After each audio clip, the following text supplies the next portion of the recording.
Hi guys, thank you all for tuning into Big Mama Story Time. Story Time! Don't forget to like, subscribe, comment to my page. Here we go. Hi guys, thank you all for tuning into Big Mama Story Time on today. Today I will be reading to you guys a Disney's Happily Ever After story. All right guys, let's get into this. I know I've been reading this book a lot. So the next one will be Snow White and the Seven Dwarfs, Two Hearts as One. Okay, let's get into this, guys.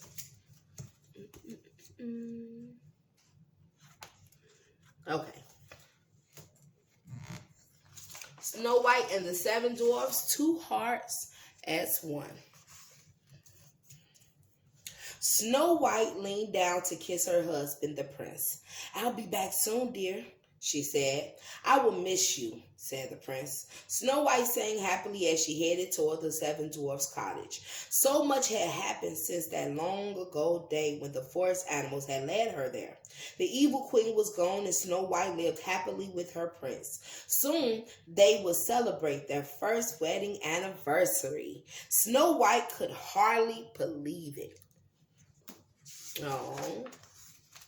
"Hello, hello," Snow White called out to the seven dwarfs as they ran to greet her. Even Grumpy couldn't hide his delight. "I have a special favor to ask you," said Snow White. "The prince and I will soon celebrate our first year together. I would like to make him dinner, but no one at the palace will let me cook." "They don't know what they're missing," Grumpy exclaimed. Snow White smiled. "So I wondered if I could make dinner for him here tomorrow night. And I want to give him a special gift, something he could add to his family shield." "Like a diamond?" asked Dot. "Don't you worry, Snow White. I'll take care of it myself. Take care of it myself." "Oh, thank you so much," she said. "We'll meet here tomorrow evening." After Snow White left, Grumpy turned to Doc and said, "So you don't think the rest of us can find a diamond good enough for Snow White?" "Well, we'll see about that." Grumpy stomped off. All night he planned which part of the mine he would search to find the perfect diamond. He planned for so long that the next morning he overslept. The others were gone when he woke up. He rushed out the door and ran right into the prince. "Well, hello, Grumpy," the prince said, bowing. "I'm glad to find you at home. I have a favor to ask you." The prince continued, "Grumpy, I love Snow White so much that I want to give her the most precious gift I can to celebrate our anniversary. I'm having a crown made for her, and I would like to find the most beautiful, most perfect diamond to set in the center of it." Grumpy couldn't believe his ears. The prince was asking him to find a gift for Snow White. Why, if that didn't beat finding a gift for Snow White to give to the prince, he'd eat his hat. Grumpy puffed up his chest proudly. "I'll find the most beautiful, most sparkling, most dazzling diamond in the whole mine," he cried. They agreed to meet later that evening. He's like, "Okay." Meanwhile, deep in the mine, Doc had found his perfect diamond. Even in the dim light of the mine, the diamond twinkled like a star. Doc hurried off to tell the other dwarves and to find a pickaxe to remove the gem. But Grumpy had also rushed deep into the mine. He turned the corner and stopped. There was the most beautiful, the most sparkling, the most dazzling diamond in the whole mine. It was the exact same diamond that Doc had found, but Grumpy didn't know that. He didn't want to smudge it, so he hurried off to find a sack for it.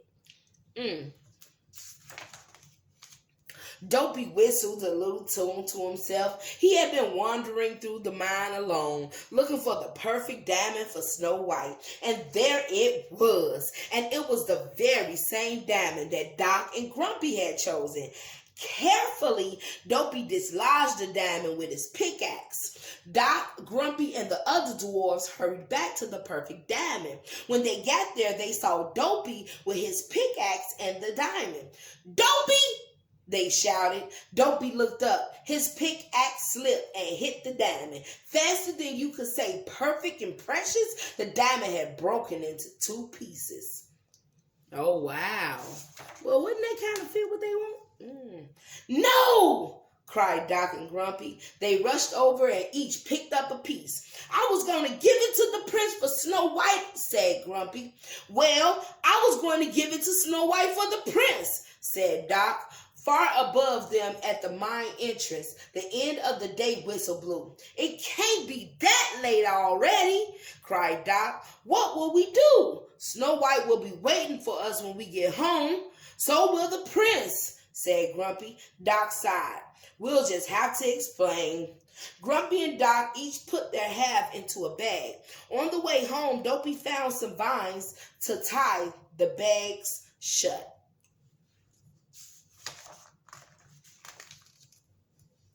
At the 7 Dwarfs' cottage, Snow White had just set the table for their anniversary dinner. The prince handed her a beautiful bouquet of flowers and kissed her on the cheek. Snow White wanted to tell him that his dinner was only part of her present, but she just smiled and waited for the dwarf to return. The prince ate his home-cooked meal slowly, enjoying every bite. Still, as he ate, the prince wondered what was keeping the 7 dwarfs. Perhaps they didn't want to disturb Snow White's special dinner.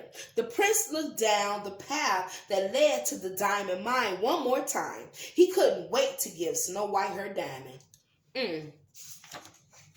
He was so anxious. Both of them was. Snow White and the prince were just finishing their pie when the dwarfs returned. Snow White smiled at Doc. The prince smiled at Grumpy. Doc carefully set his bag in front of Snow White, while Grumpy gave his to the prince. Snow White and the prince looked at each other in surprise. This is the other part of my present, said Snow White. She touched the bag. The prince handed Snow White the other bag. We must think alike, he said. This is my present for you. It's for your crown. I hope you like it. Uh-oh, let's see. Let's see, guys. Okay. Snow White opened the bag. The prince's eyes widened when he saw the broken diamond. Grumpy crumpled his cap and frowned. Oh, darling, how unusual, said Snow White as she held up the diamond half. Yes, said the prince, disappointed. Unusual. And I have something for you, Snow White beamed as she handed the prince her bag. The prince carefully let the diamond drop into his hand. Oh my, cried Snow White. She looked quickly at Dot, then down at her plate. The prince squeezed Snow White's hand. It's beautiful, my dear, because it is from you, he said.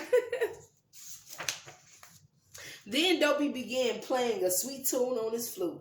He came over to the table and pointed to Snow White's diamond and the prince's diamond. Yes, they are beautiful, Dopey said Snow White. She patted his arm. Dopey shook his head and pointed to each of the pieces again. He looked at the prince. I'm sorry, said the prince. I don't understand. Dopey set down his flute. He reached for the prince's diamond. Then he picked up Snow White's diamond. And as the prince and Snow White watched, he joined the two separate pieces into one perfect heart. They do look beautiful.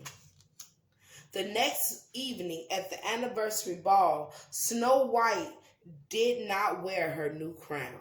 The prince did not display his family shield. Instead, they placed the two pieces of diamond side by side.